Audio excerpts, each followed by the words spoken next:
Subscribe to our YouTube channel and press the bell icon to get the latest updates. 13 years ago, in a small village in Uttar Pradesh's Amroha district, a horrible crime occurred. The village, Bhavankhedi, still talks about in hushed whispers. Shabnam, a primary school teacher in the district, and her alleged lover Salim, a worker at a wood sawing unit, were accused of murdering 7 of her family members in cold blood. 5 days after the gruesome crime in 2008, the couple was sent to jail. Last year, the Supreme Court upheld their death sentence. If Shabnam is hanged by her neck until she is pronounced dead, she will be the first woman in independent India to have been executed. This incident transpired on the night of 14th April 2008 when Bhavankhedi woke up to cries for help bellowing from one of the biggest estates in the village. Locals rushed to help and found the doors of the house to be shut from inside. The doors were opened by a wailing Shabnam who said that she had been sleeping on the terrace, came down and discovered that her family had been axed at their necks by dacoits. On the first floor of the house, 7 bodies were found. Shabnam's father, Shaukat Ali, her mother, Hashmi, her elder brother, Anis, his wife, Anjum, 11-month-old Arsh, had been choked to death. Now retired R.P. Gupta, former SHO of Amroha, who had been the investigating officer of this case, recalled that none of the bedsheets had been crumpled and there seemed to be no sign of struggle from the victims. He said he believed the victims had been drugged before the murder and alleged that Shabnam had held everyone by their hair while Salim axed them to death. 15 तारीख को मैं घटनास्थल पर पहुंचा था. सबसे पहले मैंने जाकर के फर्स्ट फ्लोर पर घटना का पूरा निरीक्षण किया था. मैंने बड़ी बारीकी से हर चीज़ देखी थी. तो उनका पोस्टमार्टम कराने 7 डेड बॉडियों का मैं ही गया था. 18 तारीख को मैंने सलीम को गजरौला के पास से गिरफ्तार किया था और मैंने उससे शाम को करीब 7:30 बजे मैंने गिरफ्तार किया था और उसको मैं बैठ कर के बातचीत कर रहा था. तो बिना किसी टॉर्चर के सलीम ने मेरे को घटना के बारे में पूरा बता दिया. सलीम ने घटना से 2 दिन पहले नए मोबाइल और दोनों सिम नए लिए थे. सिम भी उसने और मोबाइल दोनों हसनपुर से एक दुकान से खरीदे थे. वो दुकान भी इसके गांव के किसी लड़के की थी. उसमें जो सिम डाले गए थे वो सिम जो है उसने दूसरे के फर्जी नामों से एक्टिवेट करा लिए थे. तो इसलिए उसका मोबाइल नंबर और सिम पुलिस को पता ही नहीं चल पा रहा था. तो इसमें भी दिक्कत आ रही थी.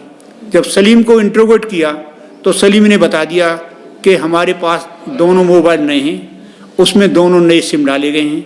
तो उन्होंने सिम का जब नंबर बताया तो हमने उसको फिर कॉल डिटेल निकाली तो उसकी 52 कॉल थी. रात की सलीम और शबनम के बीच में 52 कॉल थी. तो हमको ये विश्वास हो गया कि जो सलीम घटना के बारे में बता रहा है वो सही बता रहा है. फिर हमने सलीम से पूछा कि जो वारदात में कुल्हाड़ी इस्तेमाल की गई है वो कहाँ है. उसने कई तालाब में पड़ी हुई है. तो उसने खुद अपने हाथों से जा करके उस कुल्हाड़ी को बरामद कराया. हमने कहा मोबाइल फ़ोन कहाँ है जिससे तुमने रात में बात की है. तो मोबाइल फ़ोन, सिम और खून से कपड़े, जो खून के छींटे थे कपड़ों पे, वो सब सलीम ने अपने घर से बरामद कराए. हम मुतमिन हो गए कि सलीम सही मूल्य में है और शबनम का नाम जो ले रहा है वो सही ले रहा है. इसके बाद हमने शबनम को पकड़ा.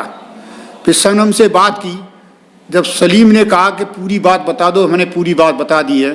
तो शबनम ने घटना के बारे में पूरी तथ्य सही हमको बताए और उसने अपनी निशानदेही पे जो बायपोज की नशीली गोलियां पूरे परिवार को दी थी उसका खाली रैपर भी उसने बरामद कराया और उसके कपड़ों पे जो खून के छींटे थे वो कपड़े उसने छिपा के रख दिए थे, वो भी उसने बरामद कराए. अपना मोबाइल और सिम भी बरामद कराया. इसके बाद सब घटना जो है बिल्कुल सही खुली. इसके बाद जो है हमने उनको जेल भेजा. Shabnam came from a well-to-do family and her father was highly respected in the village. She herself held a double MA in English and Geography. But Salim was a 6th class dropout who was working at a sawing unit. His background had become a source of unhappiness for Shabnam's family because Shabnam had wanted to marry him. Theirs was a highly regarded Saifi Muslim family while Salim was a Pathan struggling to make ends meet. According to Gupta, there had been some tension in Shaukat's family regarding Shabnam's relationship with Salim. 13 years later, bloodstains still remain spattered across walls of the first floor. The rooms where the bodies were found remain desolate, as if mourning the loss of its earlier inhabitants. Their bare walls only boast of a flower vase painting made and signed by Shabnam. 5 days after the murder, Shabnam and Salim were arrested and sent to Moradabad jail, although Salim's father, Ahmad Roo, expressed his reservations about the investigation. ये खबर छापनी थी, तूफान बन गया। Media वालों ने जो जी चाहा वो कहा, वो करा, वो छापा, पुलिस ने ये करा, फिर आज तक उस बात की कोई सुनवाई नहीं हुई। हमारा रोते रोते बुरा हाल हो गया। बाकी दिमाग में एक फतूर सा रहता है कि जब ऐसा इसने क्यों किया, कैसे करा, पूछा तो वो मना करता है। बोला बाबा तुम्हारे बुढ़ापे में मैं ऐसे तुम्हारे नहीं रोने के लिए छोड़ता। मेरे पास कारोबार में क्या कमी थी, खर्चा तो अच्छा चल ही रहा था। और सवाल ये होता है कि जब उसकी 2 भावजों का जेवर, उसका खुद का जेवर, उसकी माँ का जेवर और पैसा नगद 35 लाख के करीब संपत्ति होते हुए सलीम ने उससे क्यों नहीं ली और उसने क्यों नहीं दी प्रेम का ना? शबनम भी दे सकती थी, सलीम भी ले सकता था। जब बात होती सलाह मशवरा की जब तो इस काम को करता।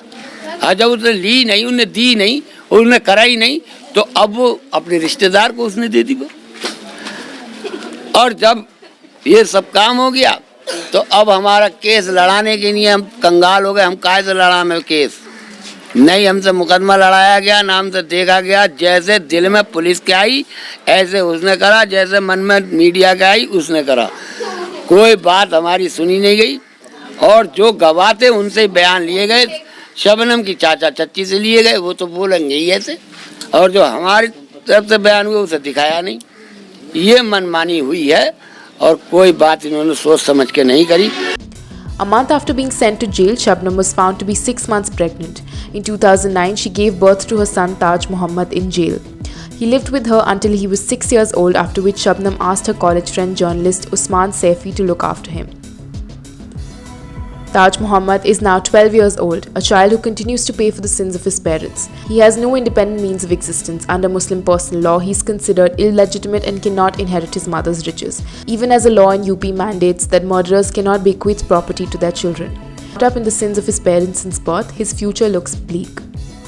Shabnam's son Taj Mohammed has written to the President of India seeking mercy for his mother.